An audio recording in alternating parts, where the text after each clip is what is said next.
네, 안녕하세요. 배서원의 베이커리 스토리, 베비스토리입니다.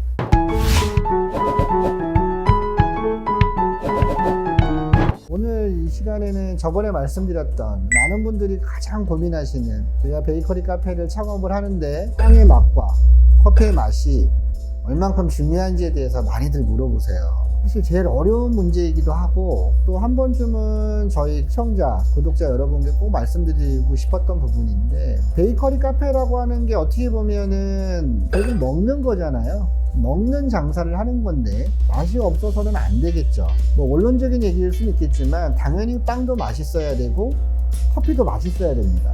근데 제가 말씀드리고 싶은 건 뭐냐면 단순하게 빵집이니까 베이커리니까 빵이 맛있어야 되고 커피숍이니까 커피가 맛있어야 되고 아니면 뭐 베이커리 카페니까 빵도 맛있어야 되고 커피도 맛있어야 되고 어떤 그런 내용을 말하려고 오늘 이렇게 말씀을 드리는 건 아니고요. 중요한 건 베이커리 카페에 손님들이 왜 찾아오는지에 대해서도 한 번 정도는 생각을 해보셔야 된다는 거죠. 그러니까 우리가 빵집에 빵을 사 먹으러 갈 때 가장 큰 이유가 뭐죠? 빵집에 빵을 사 먹으러 갈 때는 사실 빵이 전부예요. 내가 맛있는 빵을 먹기 위해서 빵집에 가는 겁니다. 또 정말 맛있는 커피가 먹고 싶을 때는 어디를 가죠? 가까운 커피숍을 가지 않습니다. 정말 유명한 바리스타가 하고 내 입맛에 맞는 커피숍을 찾아가죠. 그게 키포인트인 거예요. 그러면 우리가 베이커리 카페를 갈 때 그렇게 맛있는 빵과 그렇게 맛있는 커피 때문에 가냐?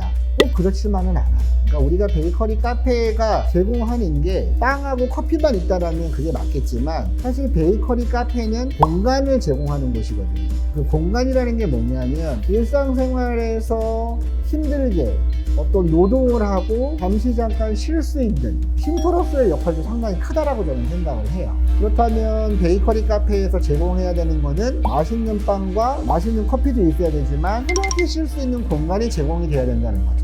대부분의 창업을 앞두신 분들이 사실 그런 공간적인 부분들을 배제하고 아까 말씀드렸던 빵하고 커피 쪽에만 너무 치중하시다 보면 실질적으로 창업을 하시고 오픈하셨을 때 원하는 결과를 갖고 오기 힘들 수도 있어요. 분명히 내가 봤을 때는 옆집 매장보다 빵도 맛있고 커피도 맛있는데 왜 손님이 없지? 사실 그런 부분들은 내가 제공하는 어떤 메뉴들만 가지고 볼 것이 아니라 물론 거기에는 메뉴에 대한 코스트도 중요하겠지만 얼마만큼 내 매장을 찾는 손님들한테 편하게 공간을 제공하는가에 대해서도 잘 한번 생각을 해보셔야 됩니다.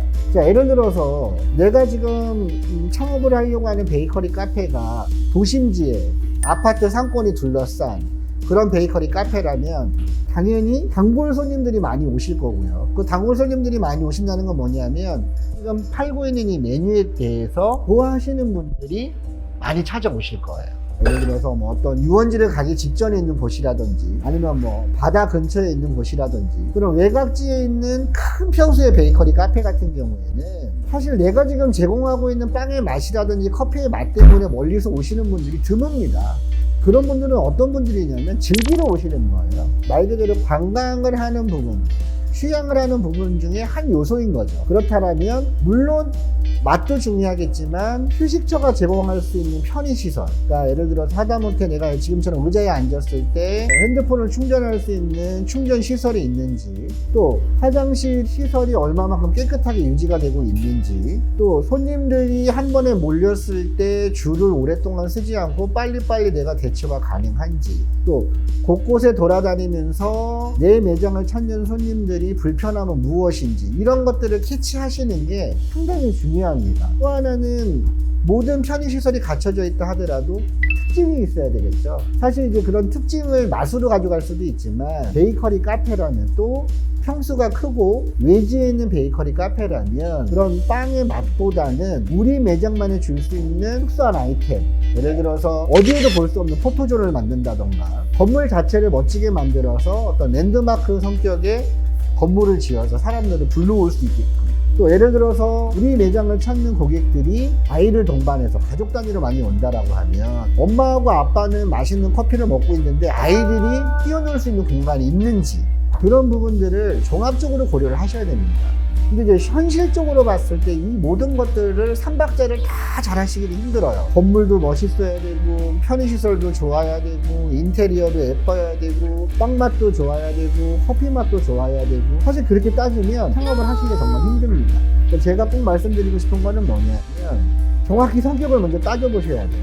내가 지금 창업을 하려고 하는 곳이 정확히 빵의 맛으로 확실히 넘어갈 것인가, 아니면 그런 다른 외적인 요소들, 환경적인 요소들을 가지고 외부에서 오는 손님들을 끌어당길 것인가, 그런 부분들을 먼저 정립을 하신 이후에 그게 기준이 세워졌다라고 하면 거기서 비중을 두셔야 되는 거죠. 예를 들어서 환경적인 요소를 더 중요하다라고 내가 판단했다라면 그쪽에 비중을 더 두시는 게 맞아요. 그러니까 누가 봐도 이 부분은 외적인 요인이 크게 작용할 곳인데 너무 빵의 맛으로 가져간다거나, 아니면 빵의 맛으로 꼭 가져가야 되는 곳임에도 불구하고 인테리어나 익스테리어에 너무 신경을 쓰신다거나, 단적인 예로 적은 평수에 상권이 이렇게 밀집되어 있는 그런 곳에서 내가 너무 인테리어적인 요소라든지 외부적인 요소만 생각한 나머지 빵맛이 떨어졌다? 사실 오지 않습니다. 왜냐하면 동네 상권일수록 빵맛이 좋아야 된다고 저는 생각을 하거든요. 뭐 거꾸로 말을 해서 그러면 뭐 동네 상권 아니면 빵이 맛 없어도 되냐라고 하실 수 있는데, 그런 의미가 아니라 동네 상권일수록 저는 맛있게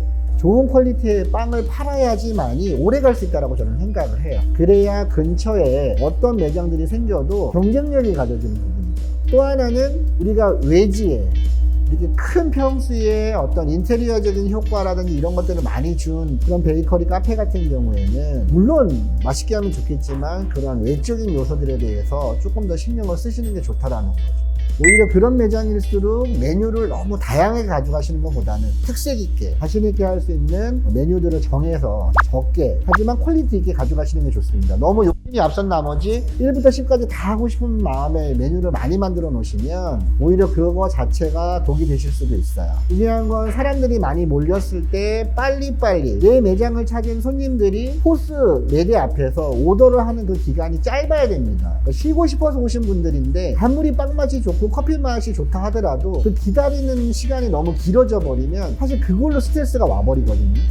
그럼 이미 스트레스를 받은 사람이 내가 정성껏 만든 빵이나 커피를 마셨을 때 좋다라고 생각하지 않아요. 이곳은 기다릴만 해 라고 생각하지 않습니다. 그러면 기다려도 스트레스를 받지 않는 곳이 어디냐면 동네 상권이에요. 동네 상권에서는 1시간 줄을 쓰던 2시간 줄을 쓰던 이곳은 내가 처음부터 기다려서 먹으려고 작정하고 온 곳이기 때문에 그런 거에 대해서 스트레스를 받지 않습니다. 하지만 정말로 내가 대형 베이커리 카페를 했다라고 했을 때는 맛보다는 그렇게 손님들이 왔을 때 최소한 스트레스를 받을 수 있는 요건들을, 고객들이 불만 요소를 가질 수 있는 부분들을 최대한 줄여주는 게 중요합니다. 불만 요소를 최대한 줄여주는 게 빵의 맛과 커피의 맛을 올리는 것보다 훨씬 더 중요하고 훨씬 더 어렵습니다. 왜냐하면 빵의 맛과 커피의 맛은 유능하신 분들을 섭외를 하면 돼요. 하지만 그런 부분들은 내가 관심을 갖고 관찰하지 않으면 절대 알 수 없는 부분들이거든요. 단순히 저에게 돈을 투자를 해서 큰 평수의 베이커리 카페를 만들고 유능하신 분들을 섭외를 했다라고 해서 무조건 장사가 다 잘 되는 게 아닙니다. 그런 부분들을 좀 확실하게 내가 어떤 성격으로 가져갈 것이냐에 대해서 확실하게 기준을 세워놓고 창업을 시작하시는 게 맞고요. 또 하나는 내가 어떤 기술을 갖고 빵을 만드는 게 아니라 나는 이제 오너로서 만약에 빵을 만드시는 분들을 고용을 하겠다, 아니면 커피를 내리시는 분들을 고용을 하겠다라고 했을 때 물론 실력 있는 분들을 뽑으시는 게 좋겠죠. 실력이 있는 분들을 뽑으시는 게 좋겠지만 그 실력이 있는 분들보다도 더 중요한 건 소통이에요. 내가 어떤 제빵 기술이나 커피를 내리는 기술이 없다라고 하면 대신 그거를 해줄 수 있는 분들을 고용을 하시고 나서 소통이 되지 않으면 사실 그분들이 갖고 있는 실력은 그런 의미가 많이 퇴색될 수 있죠.